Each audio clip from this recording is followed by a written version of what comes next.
First he leapt into light, and now he must fall into darkness. I'm Tim Costello, the protector of Bloodhaven, and here to join me is my loyal sidekick. Is he Mightwing? Is he Bitewing? No, he's Vactor. How are you today, sir?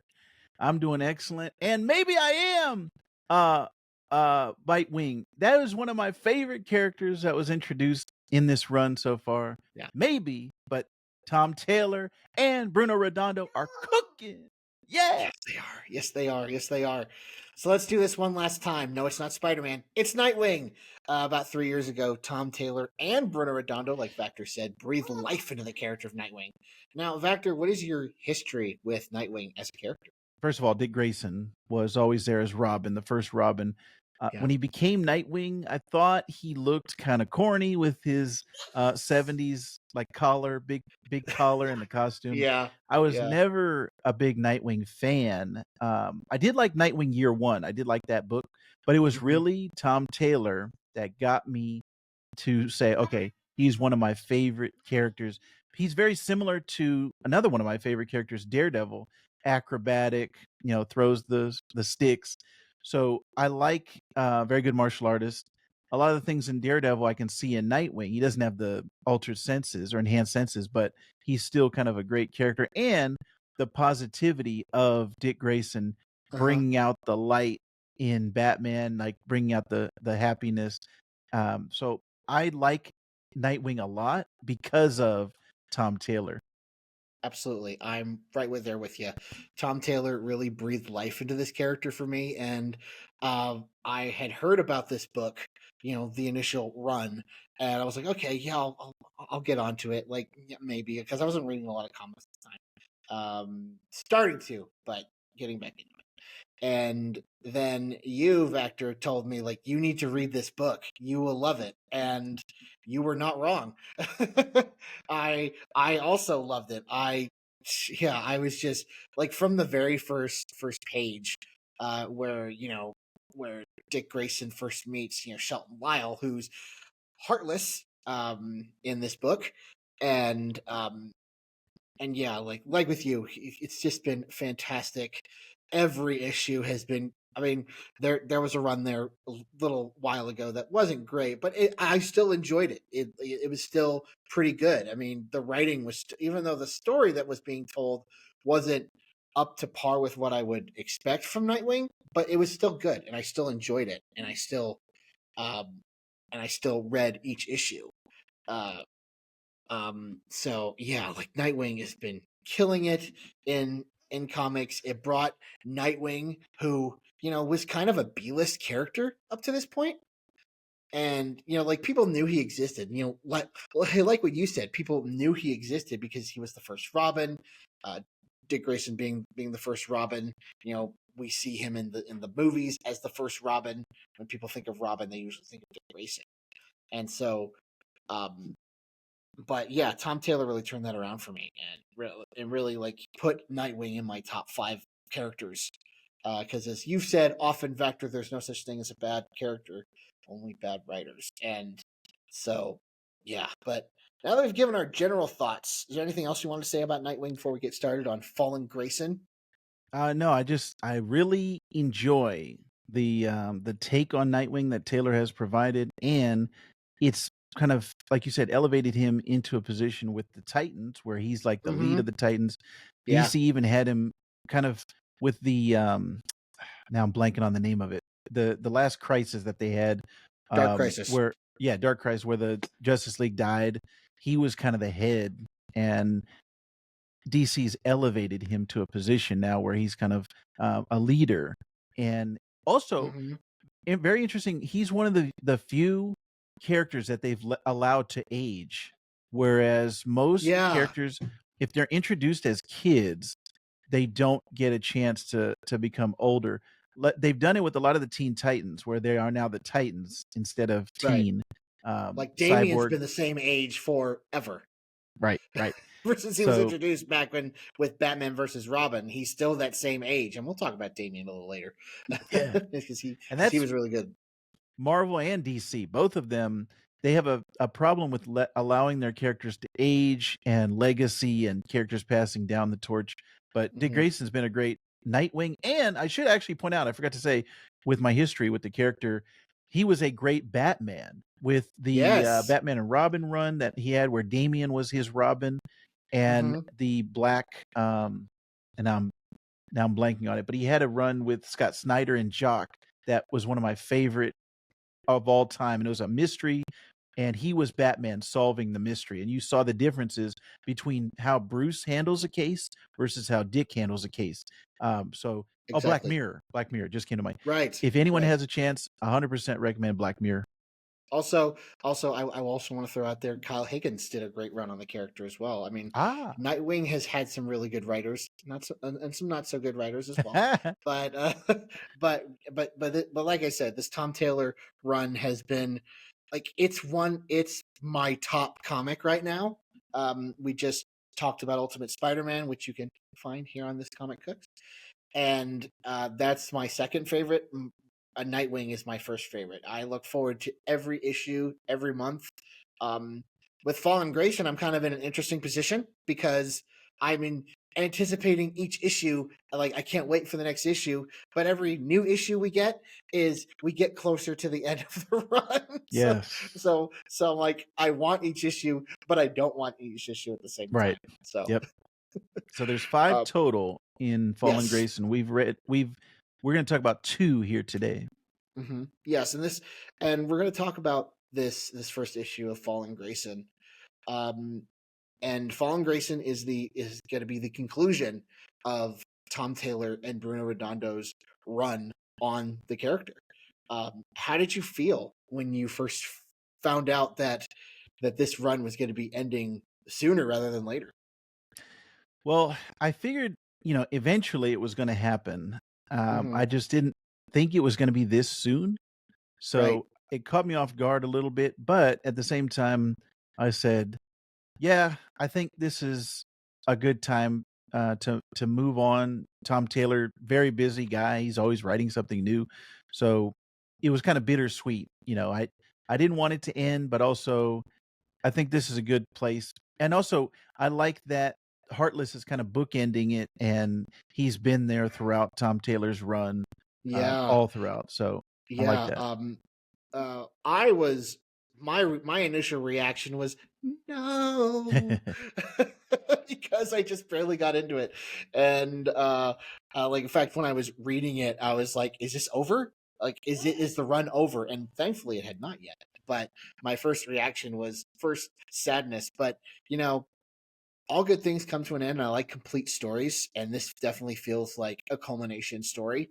Uh, just these first 2 issues just feel like okay, we're wrapping things up here because I mean, Heartless has been here, but he has not been as front and center as other villains that Nightwing has been dealing with. He's kind of been in the background, and I've been really enjoying the slow burn that Tom Taylor has been taking with Heartless, and we'll get more into that. Okay, so this issue starts. This issue starts kind of an interesting way. It jumps around in time a lot, which I really appreciated. Um, because the cover has that Dick Grayson uh, in his parka and with a beard in the I don't know what mountains it is. I don't know if it's in Tibet or where it's at. Yeah, I don't know if it Um, says. yeah, I don't know, like if he's going to Nanda Parbat or something or what, because we don't know.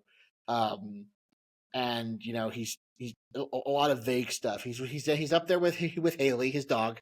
Uh, and so we get to that, and then we have a flashback to 7-year old Dick Grayson, where he talks about how he idolized his parents.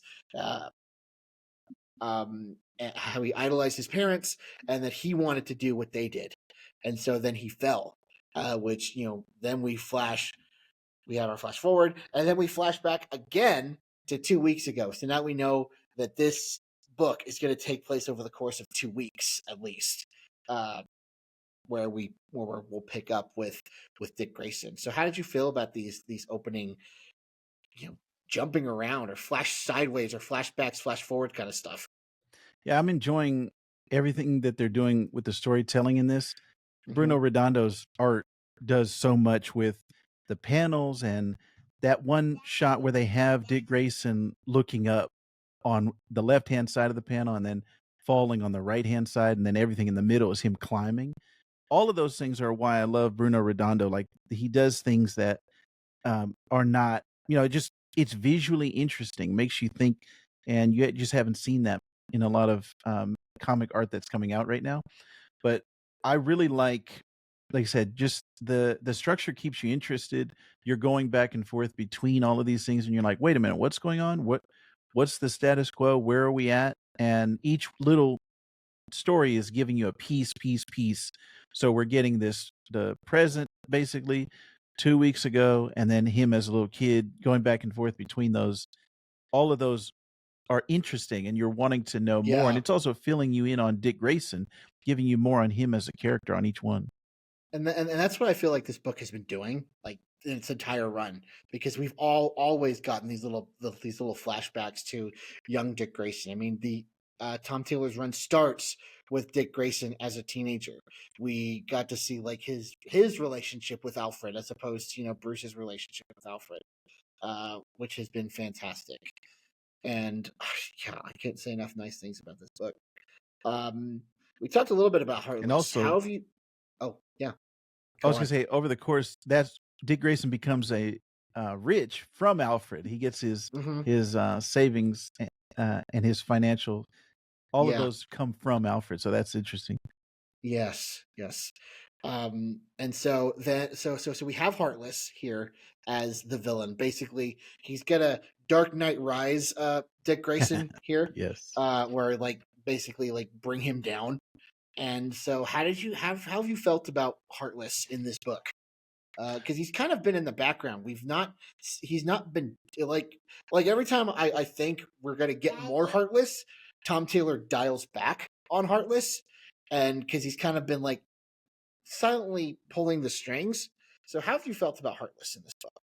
I'm really liking him. I thought that he would be featured more throughout the run, Mm-hmm. but as I mentioned earlier, I like that he's the bookend between these Yeah. two. He was created by Tom Taylor and Bruno Redondo, and hopefully this conclusion is going to leave us satisfied, in a place where we said, "Oh, he's one of those villains that we can add to the list of great DC villains of all time." But he's definitely a good match for Nightwing and for Dick Grayson, just as to man, I was I wanted to skip ahead to the next issue, but I won't say anything Okay. at yet. Okay. Um, and so yeah, I like you. I thought Heartless was going to be a little bit more featured in certain points, because like every time like Heartless starts to come to the forefront, like Tom Taylor dials him back, and I like that. I've really liked that. And at the end of issue 113, we see that Heartless is going to start being a major force in these last Hmm. 5 issues, which I like that. And like how they've been, it's kind of been like Thanos in the Marvel movies, where he's just been like a little behind the scenes, and when you think he's going to be in the front, he dials back, and I've really enjoyed that. So, also, you talked about Bruno Redondo and how much you love his art, and I do too. He's great. He's actually been out of Nightwing for about 13 issues, and I almost didn't notice. Um, and like he's been doing covers and stuff, but he comes back to kind of bookend Nightwing and bookend this character that he and Tom have kind of breathed and lifted up into light. So you've talked a little bit about Bruno. Like, how excited were you that Bruno's art is featured very prominently in this book Yeah, again? this just felt good to me. It felt like coming home because as much as I associate Tom Taylor with Nightwing, I also associate Bruno Redondo. Like those two for me are Nightwing right now. In my mind, I don't associate any other artist or team with him. So they've made their mark on me. And like I said, so much innovation with Bruno's work. They had that issue where the entire issue was one panel, basically. It Yeah. just went.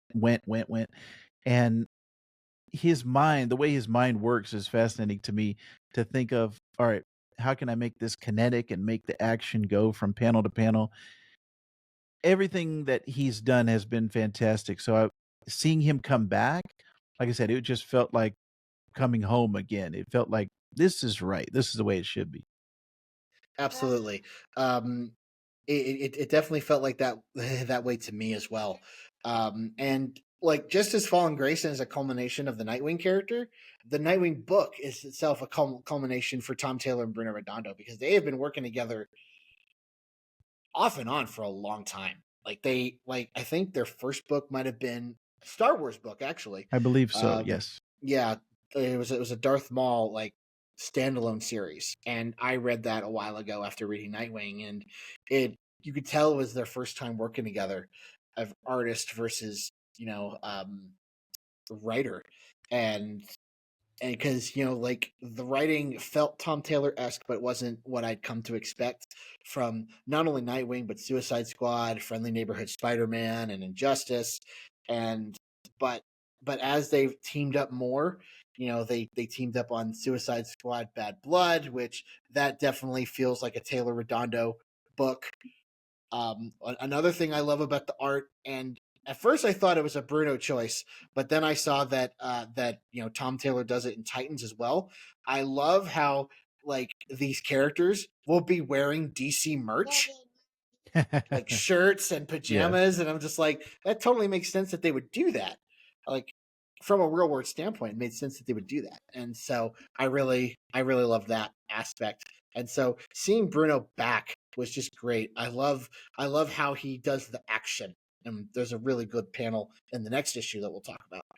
Um, so Dick starts in Gotham. He's a little out of his element in Gotham, which goes to what you were talking about, how Dick handles the case versus how Bruce handles the case.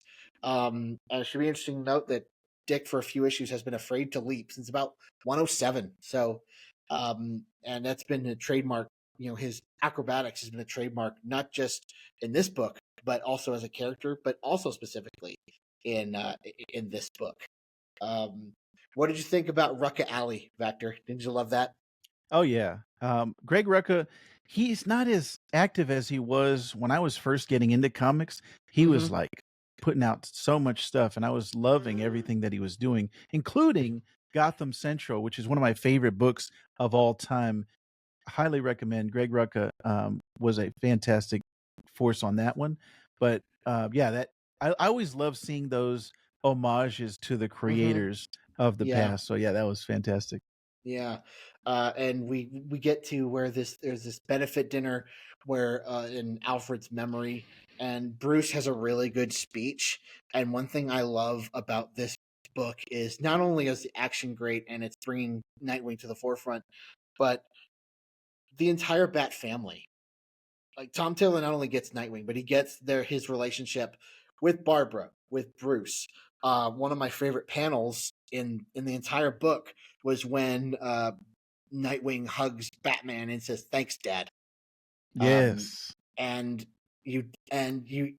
Tom Taylor really hits up this proud father um, element of Batman that you don't often see. Like you'll see it occasionally, but like Batman kind of keeps it in, but here it's in the forefront. Like Batman and Nightwing worked on a case a couple issues ago where you could tell that, like, oh yeah, he's doing good, he's doing great, he's surpassed me in every way, which is what you want to see as a father. And him saying that, his parents died, he thinks he would love to see their grandson, and that was wonderful. Him just like saying, like, you're the closest thing I have to a son, Dick. That was great. Yeah. Ugh. I love that.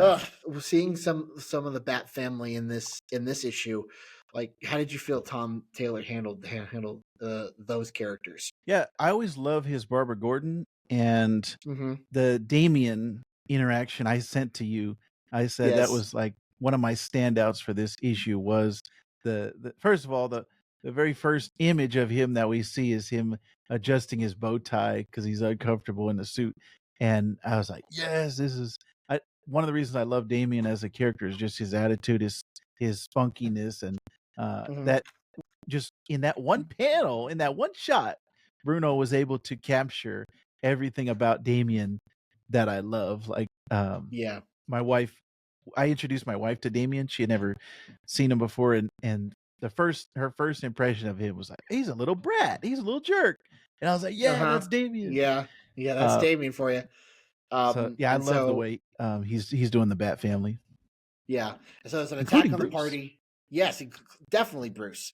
Um uh yeah, like I said, he just gives this proud father kind of vibe to him that I've always really appreciated. Like basically ever since issue 100, which had that panel of, you know, um, Dick calling Bruce dad, which oh, that that ripped my heart out of my chest like Heartless does. um, but speaking of Heartless, he attacks the party, and you see him and his Alfred. So it's nice that Heartless is like almost the anti Nightwing in that Yeah, he has his Alfred, right. um, which I liked that. And the end of the issue says it's time to steal someone's heart, and that leads us right into issue 115, which is part 2 of Fallen Grayson. What did you think of this issue? I actually I enjoyed this one more than 114, and this is where this Yeah, series is really starting to get going for yeah. me. Yeah, so if this is any indication of what we have in store, this Fallen Grayson is going to be great. Yes. Yeah. Issue 114 was great, and I loved a lot of it, but it is a lot of setup for where the arc is going, and it definitely feels like like they have a plan map. Like Tom Taylor and Bruno Redondo have a plan that they're going to execute across these 5 issues. And so I really like that Dick really takes charge at the start of this issue, and like because kind of like what you said, like Dick Grayson is like one of the few characters in comics that's been allowed to age, and we Yes, see how he's not only matured across the entire history of his character, but through this book where he is the leader. He doesn't wait for Bruce to kind of take point. He takes point. right, He says, "Okay, like like Babs, Damien, you take everybody out. Follow the adorable dog." right. Which got a laugh out of me.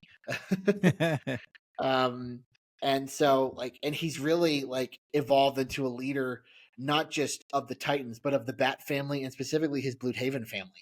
Um, Right.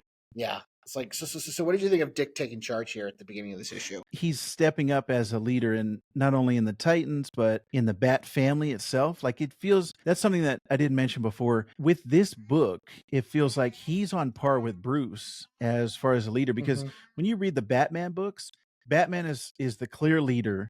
He's the one that's telling the Bat family what to do. Um, this in his book, in Nightwing's book, it feels like it's from this point of view of him as the captain and Bruce is to the side. So I like, again, allowing him to grow, allowing him to age up and be more mature. This is just another facet of that. It's just Dick Grayson as a leader, going into the fire, saving people that over Batman. Like that, if this was Batman's book, we'd probably see him going into the fire, saving people. So I just love that aspect of his character that he's willing to sacrifice for everyone and he's willing to step up and be the leader and show everybody the way to do it. Right.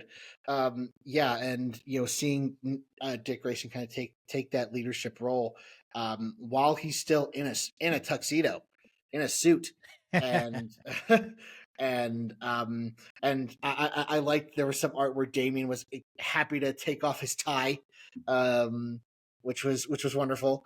And Shelton Lyle was at the party. He and Dick had ran each other in the previous issue, but he loses Gerald and lures him into a trap. But and then it's revealed that all the stuff that's in the fumes in at the attack also has kind of a memory loss kind of thing to it.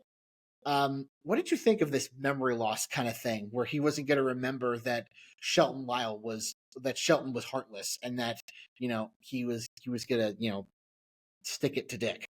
Yeah. So this is that classic storytelling thing that they do where the hero is falling, and it feels like you're stacking the deck against him. Like, how is he going to get out of this? And Hmm. that memory loss thing is like, when I was reading it, I was like, oh no, he's in such a vulnerable position. How is he going to respond to that, or how is he going to get out of that situation to come back? And now Heartless knows who he is. So it's like a Yes. Green Goblin Spider-Man Hmm. situation where your greatest enemy almost knows your secret identity, your greatest secret. So he has the leverage. It also again feels like Green Goblin in that I know the secret, so I don't want anyone else to know it. I'm gonna kill the people who know the secret because then it's more valuable to me to have that information. I almost feel Right. Right. like that with Venom and Spider-Man 2 with Eddie Hmm. Brock when it was like he knew the secret identity. So that mind, that memory erasing stuff, that's gonna be interesting to see how that plays into him on the mountain. Where is he going? Like you were saying, maybe Nanda Parbat. What Yeah. is the situation in the future after we get caught up? So that's Yeah, gonna be interesting. exactly. I really liked. It's great you mentioned that. That Heartless now knows that Nightwing is Dick Grayson, and the icing on the cake was not Heartless finding out, but Tony Zuko finding out. Um, like because Tony Zuko was the one that killed Dick Grayson's parents, and so I really love the quote, and I've got it pulled up here. Um, Dick Grayson is beeping, beeping, beeping Nightwing. There are two people I hate in this world, and he's both of them. I loved that. Um, and so yeah, and so obviously so what did you think Heartless's plan was before discovering Nightwing's identity? Because obviously it changes, because he says it changes, it makes it more special. So what do you think his plan was for Dick Grayson before discovering that he was Nightwing? Yeah, I actually thought he had known it prior to this, Yeah, I and thought so too, but he was making these moves, and all of his planning was around that. So before that, I guess I just thought it was the same plan. I didn't think he was going to change it because I figured that he knew it already. But this definitely changes things. Definitely makes his plan. I think it makes it easier for him. Like I said, he's now got that leverage on Dick. And then are we gonna remember, or is Dick gonna remember that he knows the secret identity? Obviously, we need to find out that we need to fill in that gap of time between this is happening and then when he grows the beard on the mountain. So yeah, I'm interested to see that and him being framed as Heartless. I'm interested to that see was a how does he shock. get out of that. Yeah, that was a real shock. Suddenly wakes up and he's heartless, and he's got the gun of that killed that cop, that reporter at the beginning of the issue. And he evades police capture. And you pointed this out to me: the art of Dick leaping ahead of the policeman, which is something that Bruno has kind of been a signature in this book. All the leaping, and he's about to jump off the building, but he panics and doesn't, and then the police get him. Yeah, because he's got that fear of heights, which we don't know.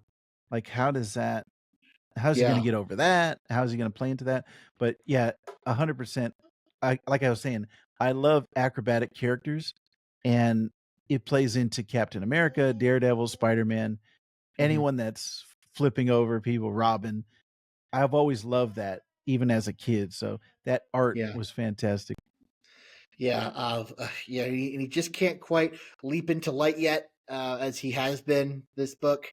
Um, like I'm just really interested in how this story is going to play out, and how it's like, what's he gonna like? How's it gonna lead to when he grows that beard and is in the mountains? I'm just, I'm just, I'm just eagerly anticipating each issue, because I want to see how it plays out, but I don't want this run on this character to end. Like I said.